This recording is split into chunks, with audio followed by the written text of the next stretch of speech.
Showbiz fanatics, welcome home party na sa mansion ng Bernardo family. Invited nga ba si Alden Richards? But before that, if you haven't subscribed yet to my YouTube channel, please don't forget to like, share, and subscribe at hit mo na rin ang notification bell for more showbiz updates. Bago tayo magsimula sa ating updates, of course, hindi po sa atin mawawala na pasalamatan kayo for always keep watching and trusting this channel.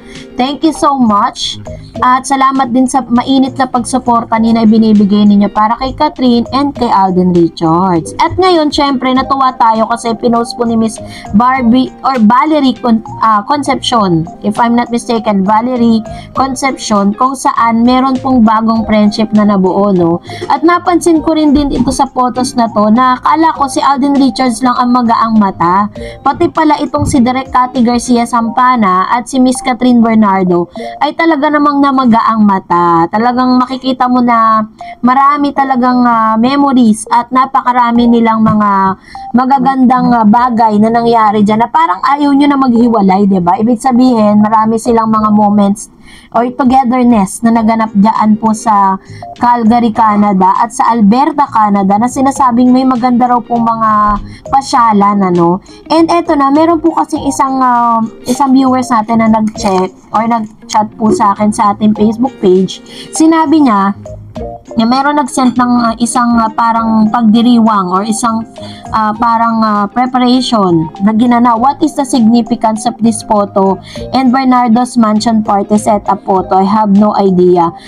Sabi ko nga, wait, I'll check on it, no, para po talagang mabigyan natin ng justice yung kanyang mga nakuhang mga evidence na parang sinasabi dito na nagkaroon daw di umano ng welcome home party para kay Miss Catherine Bernardo.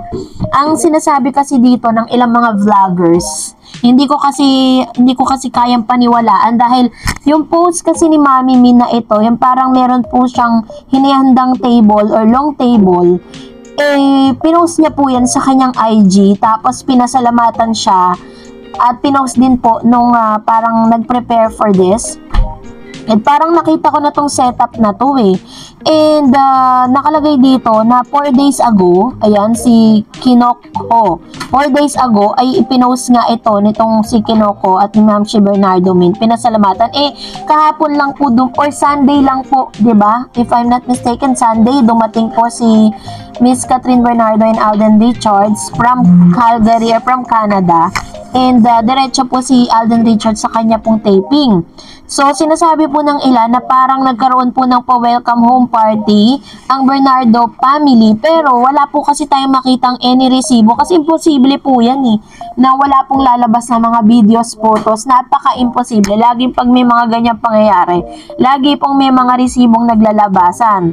Unlike dito sa mga photos na lumabas, sinasabi pa po dito na parang may pinahiram daw di umano ni Mr. Alden Richards yung kanyang yate, no, para po magkaroon ng parang celebration para kay Miss Catherine. Pero yun nga, wala tayong makita mga resibo. Kahapon ko pa po to chine-check.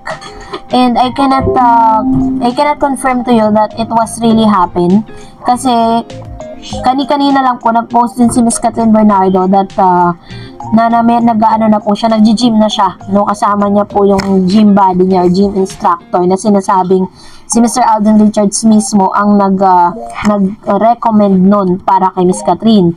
Ayan, yun nga po. Sinasabi nila na parang itong lalaking to is kakilala din ni Alden Richards. Kaya po yan ang parang naging gym instructor ni Miss Catherine Bernardo in preparation dun sa mga endorsement na darating pa, no? At of course, para po mapangalagaan yung kanyang katawan. Pero, ang nabalitaan po natin sa isang set na doon daw di umano sa set po ng Pulang Araw, kung saan ititaping po ni Mr. Alden Richards ang huling segment, kung saan kasama po siya doon sa huling hirit ng Pulang Araw. At sinasabi po ng ilang mga source na parang nagmamadali daw di umano si Alden Richards na umuwi pagkatapos niyang i-tape yung Pulang Araw. Hindi lang natin alam kung diretso ba siya doon sa celebration na sinasabi or yung parang welcome home celebration. Baka nga mamaya, baka nga ngayon lang nila sineselebrate yung pag-uwi ng dalawa. So yan ay aabangan natin at ibibigay ko po agad sa inyo. If pinak-check ko lang tong mga to para po talagang mas maintindihan natin, if ever na maglabasan yan, ihahatid ko po agad-agad sa inyo. So, kung nangyayari man yun ngayon, this is really a good news for everyone kasi parang ito na rin po yung parang parang announcement na rin to para dun sa status ng kanilang relationship. So, anyway, and for that, narito naman ang ilan sa mga reaction at komento ninyo patungkol naman sa ating latest updates dito po sa ating YouTube channel at sa ating pong Facebook page. Magbasa tayo. Sabi ni Mr. Renato, "The moment I saw Kat and Alden and Mama Ten, they are riding the airport go-kart. I knew they are under business class. Though Mama Ten tickets originally at economy, Alden upgraded to business class din. Alam ko gaano ka-komportable inside business class. Masarap ang tulog, adjustable ang seat. Pwedeng gawing folding bed, tas magkatabi pa yung dalawa. Hay, sarap may kayakap. The whole flight duration from Canada hanggang Pinas. Danas ko na biyahe, business class. Paminsan-minsan pag-uwi kami ng Pinas, though hindi madalas ang expensive ticket. But there a time, business class pinipili ko." Ayun. So, possible naman talaga na maaaring lumipad sila from Canada to Philippines na nasa business class po sila. At imposible din na iiwan ni Mr. Alden Richards itong si Mama Ten, no? Na hindi niya kasama sa business class. Dahil, in fact, kayang-kaya naman po talaga nilang bayaran yan, diba? Kasama po yan sa expenses na meron po ang si Mr. Alden Richards. And another comment, sabi ni Miss Evelyn De Ocampo, "Totoo kaya sana magkaroon din sila ng teleserye na silang dalawa ang bida kahit sa GMA Telebabad. Grabe sana nangyari yun, cut then forever." Meron nga po isang parang showbiz news na marami pa raw pong gagawin si Miss Catherine. Meron din mga pagkakataon na magkaka-project sila ng hiwalay, hindi sila magkasama. Maaari daw na may mga i-offer kay Miss Catherine na hindi niya pa nasusubukan, katulad po na maging isang superhero or mga character na talagang kailangan ma-explore niya, diba? Sabi ni Miss Bebs Hinayon, ito po sa Facebook page natin. Correct po, ako rin nanonood ko tong video na to, hindi ko maipaliwanag, naramdaman ko, naiyak ako, nakinikilig. Basta dito lang kami, nakasupport sa inyo. I love you, Kat din. Sabi ni Miss Emmy, yay, sila na talaga happy together ang mga fans. Kasi nga talagang sobrang, ang laki po talaga ng nagawa at naipakita nila talaga yung, kumaga parang hindi po nila kailangan na magsalita or magpa-interview pa nga kasi sa mga actions pa lang nila, makikita mo at mababasa mo talaga na something special na talaga at may good news silang dala-dala mula Canada to Philippines. Pero syempre, katulad ng sinasabi lagi ni Alden Richards, mas gugustuhin niya talaga na maging private ang mga bagay-bagay sa kanila ni Miss Catherine. Sabi naman po ni Sinaida Saluyo, "Thank you, ambay talaga ni Mama Ten, laging support kay Catherine, kaya talaga nagtagal siya kay Alden, kapamilya talaga turing niya kay Alden."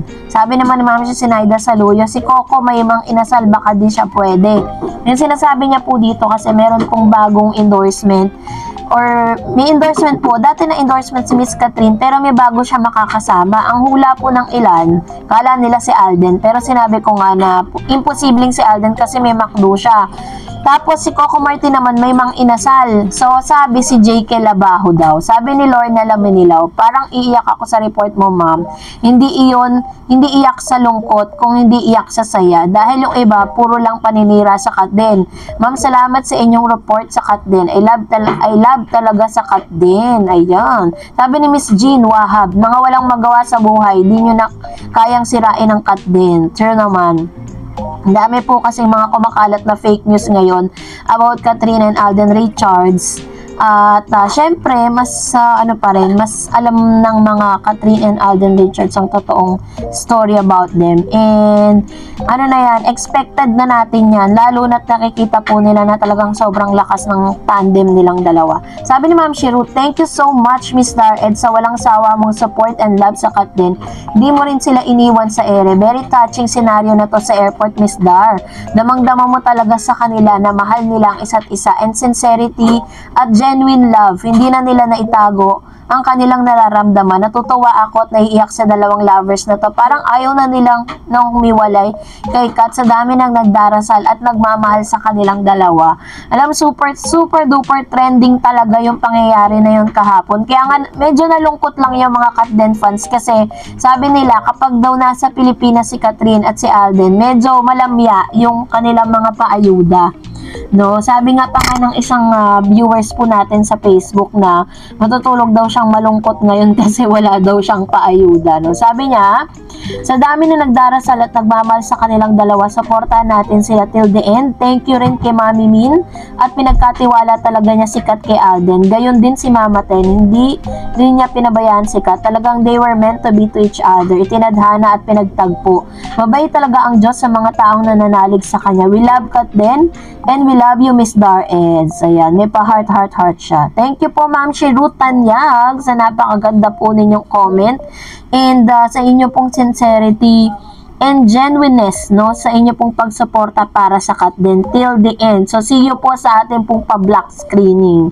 And that's it for today. For more videos and updates, please don't forget to like and subscribe. And please don't forget to follow my Facebook page, Dareds TV. God bless everyone!